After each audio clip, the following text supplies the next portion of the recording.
Mirëmbrëma miq turizmus. Sot në Tiranë ka qenë një nga ato aktivitetet sigurisht shumë të rëndësishme për Shqipërinë. Ka qenë një aktivitet i jashtëzakonshëm që kishte të gjithë ato arkitekt të huaj edhe vendet që punojnë në Shqipëri, që kontribojnë, dhe nuk ishin pak, po aty kishin ftuar 150 për të bërë një festival të tillë.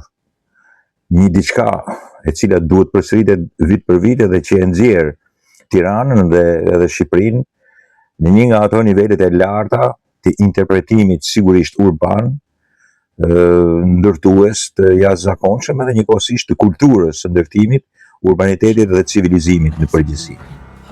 Sigurisht që është një nga ato aktivitete që po u bë i përvitshëm, e bën Shqipërinë të dëgjuar në botë, e bën të ndikueshme në atë mrekulli të jashtëzakonshme që ka në mënyrë të habitshme arkitektura botërore.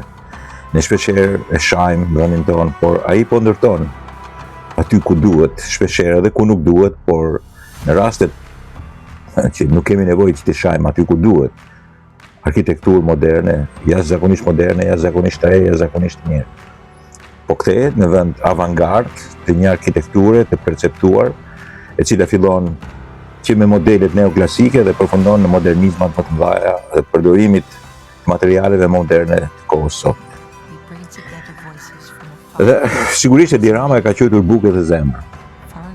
Bread and Heart, festival i një ngjarje tre evropiane që bashkon në Tiranë me 150 arkitektë të mirënjohur ndërkombëtar nga Evropa, Azia, Amerika Veriore dhe Jugore, të cilët punojnë në Shqipëri së bashku me partnerët e tyre lokal dhe të ftuarit e tyre që vinë nga rrugë të ndryshme të jetës për të ndarë eksperiencat, diskutuar sfidat e zhvillimit urban e social të ditëve të sotme, si dhe për të kontribuar për formulimin e politikave dhe masave në funksion të transformimit të madh të vendit tonë si Europa e Ballkanit.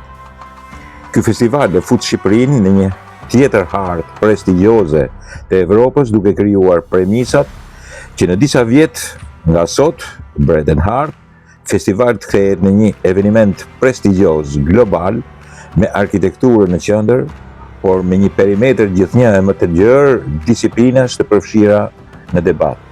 Pra, qëllimi i vërtet është përhapja sa më tepër e këtij festivali, i cili pastaj e bën Shqipërinë leadership të fushës, jo vetëm të arkitekturës, por edhe ato që në të vërtetë sillen rreth arkitekturës dhe urbanitetit dhe përbëjnë pastaj edhe zhurmën e madhe, të cilën ky festival do të bëjë për mirë në të gjithë botën.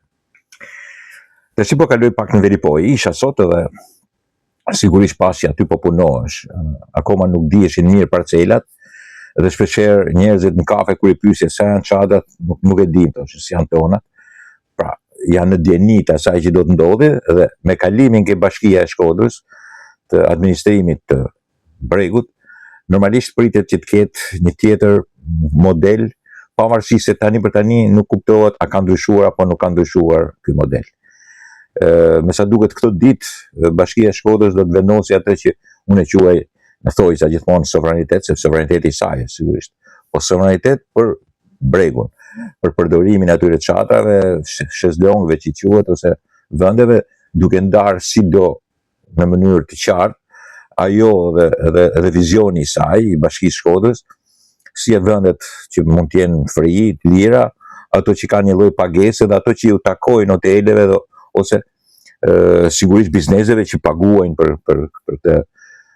për të administruar më mirë plazhin. Tjetra që pasha dhe që kishte tepër rëndësi ishte se deti kishte bërë një ndryshim të çuditshëm ke laguna e Vilunit. Po thuaj kishte zënë, pa bllokonte lagunën. Ju e keni vurë re që vjet për vjet ndryshon laguna, sepse është gjallësë. Uji, sipas baticave, futet edhe del nga laguna, herë futet deti dhe pastaj e gjashtohet e më pastajme del vet ajo që quhet kënet ose lagunë. Por në këtë rast, edhe pamjet ju ja tregojnë vetë, duket sikur është zvogëluar kaq shumë sa është bllokuar. Dhe kjo nuk është një punë e mirë për ekosistemin e njëkohësisht edhe për formën që ne duhet jemi mësuar e para punës, por dhe duhet kemi për të ruajtur këtë ekosistem. Dhe duke komunikuar me kryetarin e bashkisë, sigurisht ai më sqaroi që ju shton atyre të njerëzve kompetent të drejtimit ta hapin, e kupton, bordit kullimit, dhe me sa duket ata kanë vepruar, edhe unë pash që kishin vepruar duke krijuar një rrjedhë artificiale, por që pastaj nga vetë hyrja dhe dalja e detit dhe hyrja e daljes midis lagunës dhe detit, ky komunikim e bën pastaj normale, duke bërë atë ndryshimin e zakonshëm, e kthen në normalitet, po duhet ta ndihmosh që mos bllokohet. Në fakt duhet një drag që mungon, por mund ta përmbajnë këtë element duke ndërhyrë me hapje, me ekskavatorës edhe me njerëz, duke e hapur dhe pastaj uji, komunikimi bën punën e vet. Sigurisht që duhet ruajtur ekosistemi dhe sigurisht që duhet ruajtur kjo, si më thënë, ndërhyrje ose komunikim, ajo si enë komunikuese është.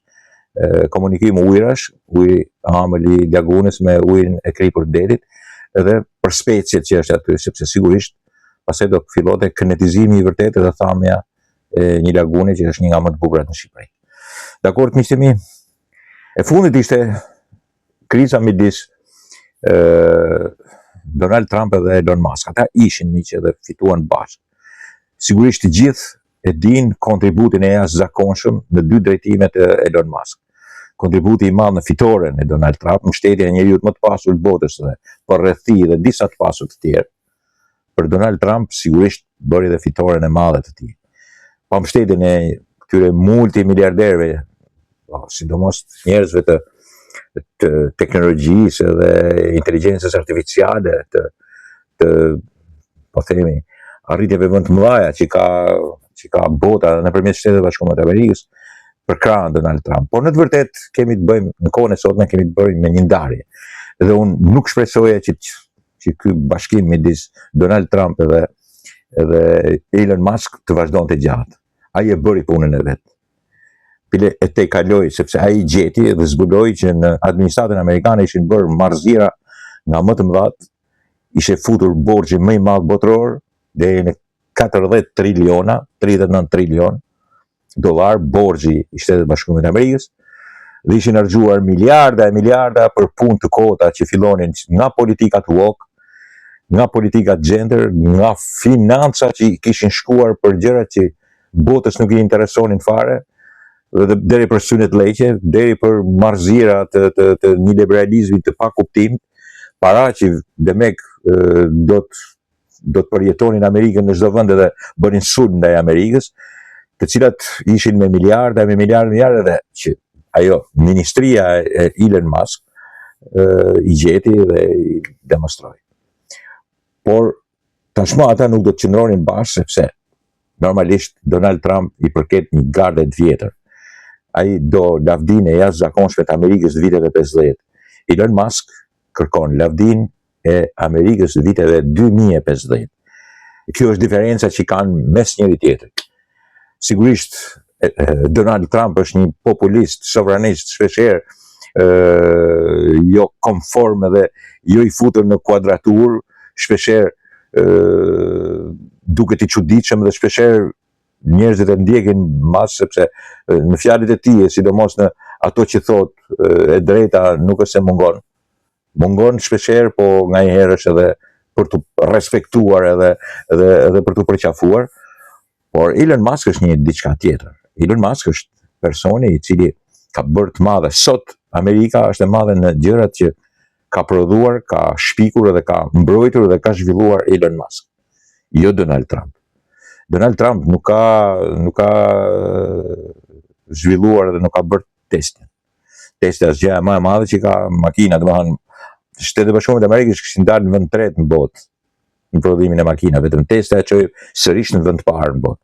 Dhe mësoi botën se si mund prodhohen makina ekologjike. Duke qenë një konservator, po Elon Musk nuk është një konservator. As nuk është një majt, as nuk është një idiot, është një post-politikan modern i cili sigurisht do të bëj punën e tij. Donald Trump nuk bëri testën, Donald Trump nuk bëri as SpaceX. Bile Donald Trump bëri vetë një rrjet social truth që jeton, po nuk është njësoj si Elon Musk I cili e mori bje fjala Twitterin, e ktheu në X, por I hapi të gjitha ato që ishin fajle sekrete, FBI-s në ndërhyrje të ndryshme në Twitter, dhe sigurisht që ky është një patriotizëm, sepse është I drejt për drejt dhe nuk më sheh asgjë. Me të vërtet, këto I bën Elon Musk dhe nuk I bën Donald Trump, sepse ai përket në vetvete një gardë të vjetër. Sigurisht me shumë gjëra të vërteta dhe që ka shumë amerikanë që e duan, por që nuk I përket ardhmes. Nuk mund të shkoj më tepër se vitet 2030, 2028, 2030, kaq sa ka një mandat. E ardhmja normalisht sipas meje I takon një gjenerate të cilët edhe për këtë shpikës Elon Musk që është inteligjencë artificiale. Pra kemi njeriun cili është me Tesla, me SpaceX, me Twitterin X të kthyer në të vërtetën më të madhe të botës, aty thuhen pa u ndëshkuar dhe duke pasur etik të gjitha të vërtetat, nuk mfshihen, nuk detyrohen dhe inteligjencë artificiale. Pra është krenaria e Amerikës.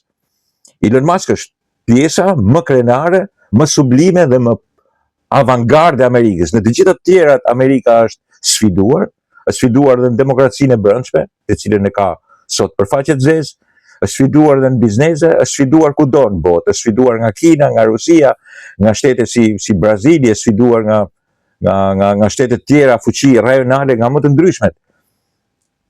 Por nuk është sfiduar në sajt Elon Musk për këto mrekulli që ka.